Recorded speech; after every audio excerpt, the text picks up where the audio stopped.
서울 집값, 이거 참 이상하죠?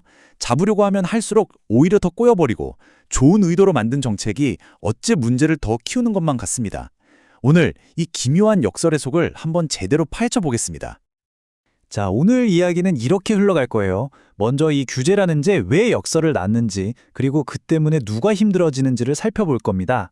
그 다음엔 이 모든 문제의 진짜 원인을 파고들 거고요. 마지막으로 이 자료가 제시하는 아주 파격적인 해법까지 함께 따라가 보시면 정말 흥미로울 겁니다.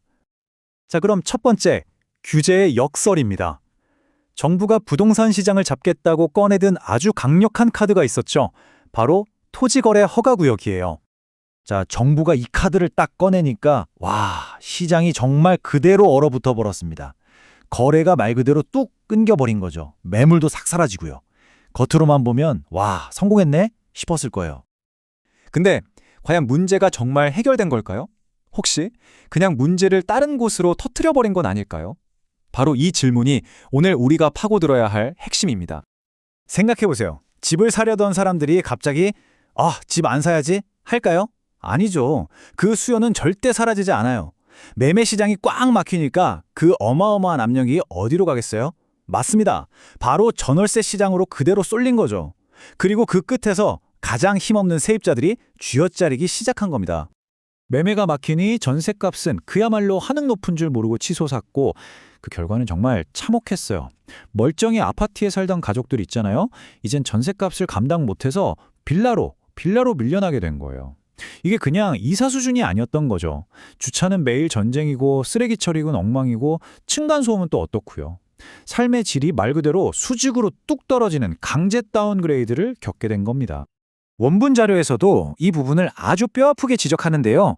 정책의 부작용이라는 게 그냥 숫자 노름이 아니라 이렇게 한 사람 한 사람의 구체적인 삶을 어떻게 무너뜨리는지 그걸 보여주는 대목이죠.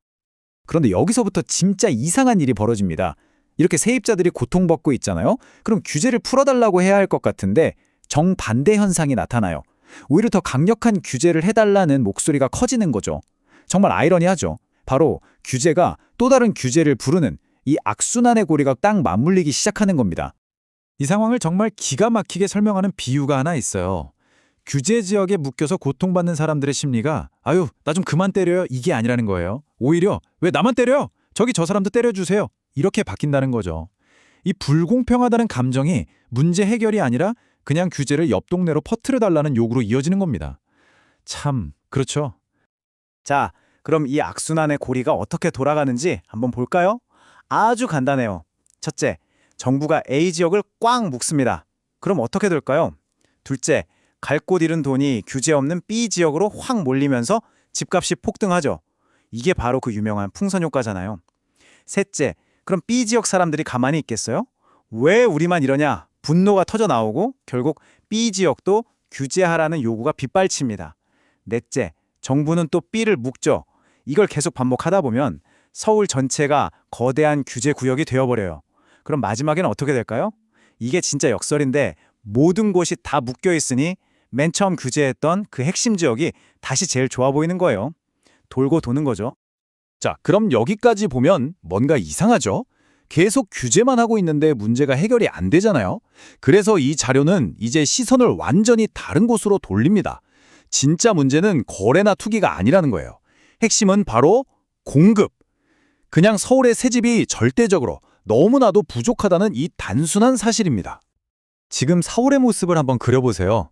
서울은요, 이미 개발이 거의 끝난 아주 오래된 도시입니다. 어딜 둘러봐도 새로 뭘 지을 만한 빈 땅이 거의 없어요. 그리고 지금 있는 집들 중 절반은 지은 지 30년이 넘었고요. 심지어 우리가 와, 저기 새 아파트다 하는 곳들도 알고 보면 15년, 20년 된 곳들이 수두룩해요. 이러니 어쩌다 신축 아파트 하나 나오면 그야말로 전쟁이 벌어질 수밖에 없는 거죠. 이 답답한 공급 문제를 풀 수 있는 열쇠가 하나 있습니다. 바로 용적률이라는 건데요. 좀 어려운 말 같지만 사실 진짜 간단해요. 그냥 이 땅에 건물을 얼마나 높게 또 얼마나 뚱뚱하게 지을 수 있느냐를 정해놓은 규칙이에요. 한마디로 도시의 키를 결정하는 법이죠. 그래서 이 자료가 여기서 정말 어떻게 보면 아주 파격적인 해법을 딱 내놓습니다. 이 공급 부족 문제를 해결하려면 우리가 지금까지 당연하게 생각했던 것들을 좀 뒤집어 보자는 거예요. 바로 고밀도 개발을 적극적으로 받아들이자는 거죠. 이 지점에서 서울이라는 도시가 다른 글로벌 대도시들과 얼마나 다른지가 확 드러나요. 예를 들어 뉴욕이나 도쿄를 생각해 보세요. 거기는 도심에 최대한 많은 사람이 살고 일할 수 있도록, 즉 접근성과 밀도를 높이는 데 집중하거든요. 근데 이상하게 서울만은 도심의 쾌적성에 집착한다는 겁니다. 널찍한 공원, 넓은 동관거리, 이런 것들이요. 이게 얼마나 비효율적인지를 꼬집는 아주 날카로운 말이 있어요. 한번 생각해 보세요. 여기는 지구상에서 땅값이 제일 비싼 곳 중 하나인데 우리는 그 위에다가 아파트 단지 안에 폭포를 만들고 놀이터를 짓고 있습니다. 이 말 한마디에 모든 게 담겨 있죠. 결국 이야기는 하나의 근본적인 질문으로 돌아옵니다. 우리는 이제 선택을 해야 하는 거죠. 이건 비단 서울만의 이야기는 아닐 겁니다. 도시의 심장도, 이 도심의 진짜 목적은 과연 무엇인가 하는 질문이요. 결국 선택은 이거예요. 소수의 몇몇 사람만을 위한 쾌적함을 지킬 것이냐, 아니면 더 많은 다수를 위한 접근성을 택할 것이냐. 한쪽에는 정말 소수의 부자들만 누릴 수 있는 공원처럼 넓고 푸른 도심이 있고요.